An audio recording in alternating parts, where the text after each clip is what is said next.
Gamescom's day one or whatever was happening during last week's podcast, like pretty much either just before and a little bit into our podcast, if I'm not mistaken.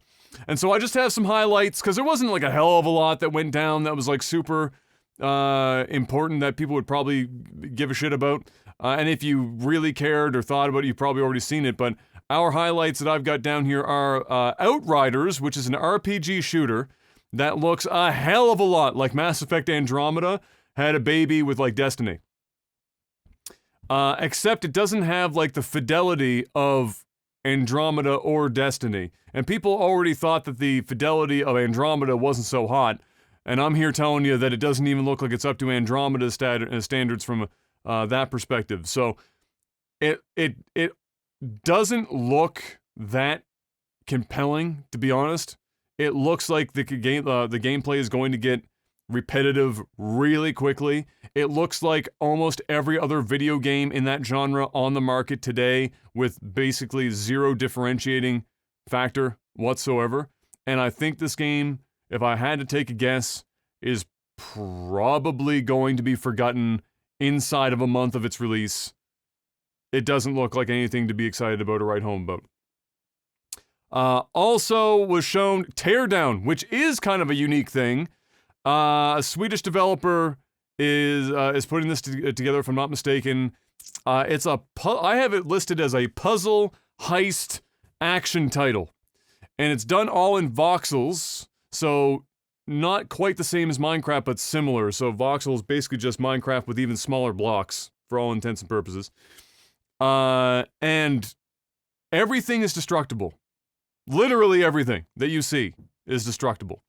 And the idea is, from what I can see in the trailers and whatnot, is that they'll drop you into an environment, a level where there's like buildings and whatnot, and then you've got to create a path, like the most efficient path you can, blowing through walls, doing whatever the fuck you want to do, destroy whatever you want, build, place items to let you like ramp up things, etc., etc.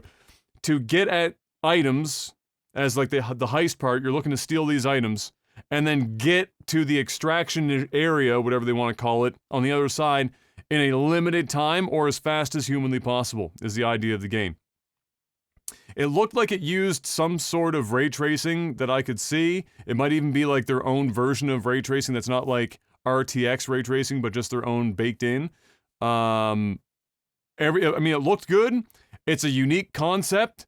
I think that it would be kind of neat to, I don't know if I'd necessarily play it for a long time, but I think like speedrunners would probably have a field day with it.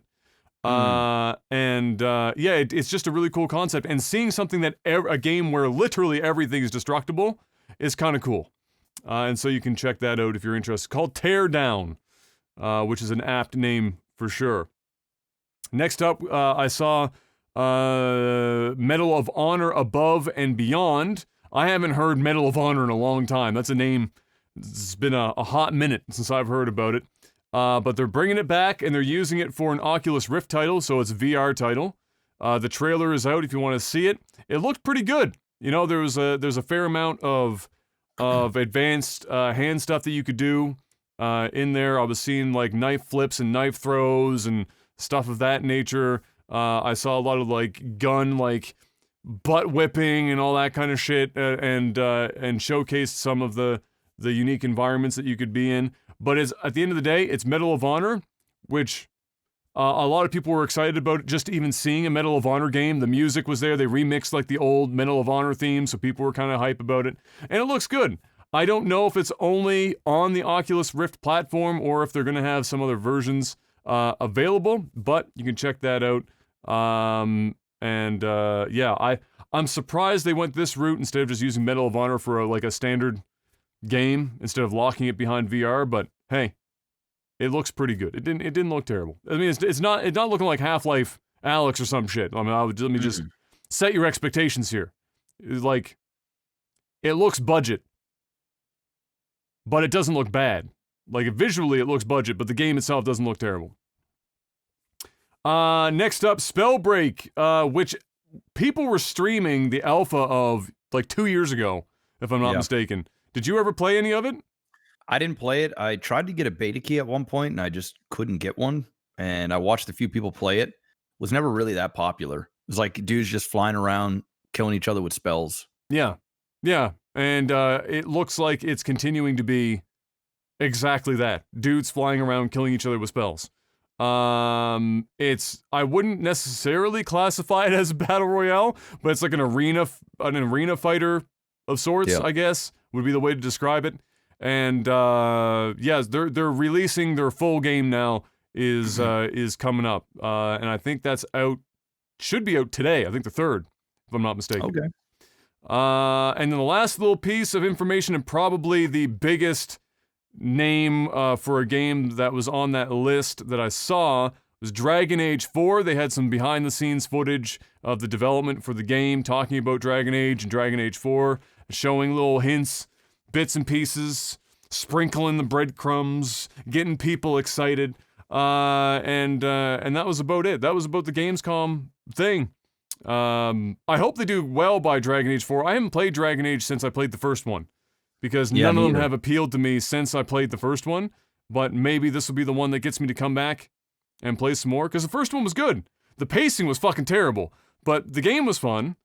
I've just never seen a game like have such a massive break from gameplay where you sit down and talk to characters, and as interesting as they are, when you're like 3.5 hours deep into a campfire discussion, you're just like, man, I could go for some combat right about now, but they don't give you other opportunities to talk to the characters. So if you wanted that progression, you had no choice. You had to do that shit, and it was kind of terribly paced. But yeah, I know a lot of people are excited for Dragon Age 4, and hopefully they do well by it, because let's be honest, BioWare needs a home run right now. It does. And not like a walk-off homer. Like they need like they may need a grand slam. They might need like the all bases in, fucking out of the park, Mark McGuire on the juice, grand slam after all the shit they've been going through. I mean, I think they might even just realize that they're in the business of baseball, and it's just dead in itself. So it might even be just too late. Period.